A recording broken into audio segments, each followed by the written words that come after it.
Bonjour à tous, commençons cette journée en découvrant les réactions au tirage des huitièmes de finale de la Ligue des Champions à travers l'Europe. En France, le PSG peut remercier sa bonne étoile, entraînant un adversaire redoutable en affrontant la Real Sociedad malgré sa deuxième place dans son groupe. En Italie, l'excitation est palpable pour les affiches à venir. Le Corriere dello Sport est convaincu que Naples peut battre le Barça dans ce qui est déjà appelé le derby de Diego Maradona. La Gazzetta dello Sport estime que l'Inter a également une chance favorable, tout comme le Real Madrid qui affrontera le RB Leipzig. Aux Pays-Bas, le PSV est sur une série de 16 victoires en 16 matchs et vise à battre le BVB en Ligue des Champions.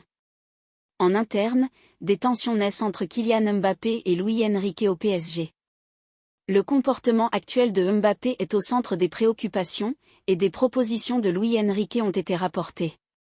Malgré cela, le PSG reste serein quant à la prolongation de Mbappé. Par ailleurs, le PSG est proche de trouver un accord pour le recrutement du prometteur défenseur brésilien Lucas Beraldo de Sao Paulo. En ce qui concerne le FC Barcelone, le président Joan Laporta a annoncé que le club cherchera à compenser l'absence de Gavi en recrutant un nouveau milieu de terrain pour la deuxième partie de la saison.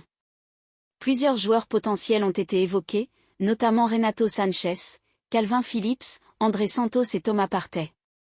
Par ailleurs, Clément Lenglet pourrait partir à Naples, tout en espérant une prolongation de contrat avec Manchester United. En Angleterre, Manchester United cherche à vendre plusieurs joueurs au club saoudien, avec des négociations menées par le directeur du football, John Murtough.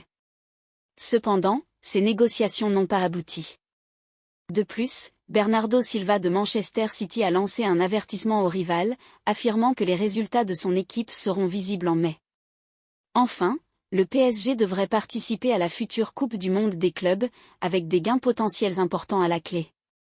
Au Portugal, le Sporting a pris la tête de la Liga Boin après avoir battu le FC Porto, marquant également par le geste violent de Pepe envers un joueur du Sporting. C'est tout pour aujourd'hui, rendez-vous demain pour une nouvelle revue de presse.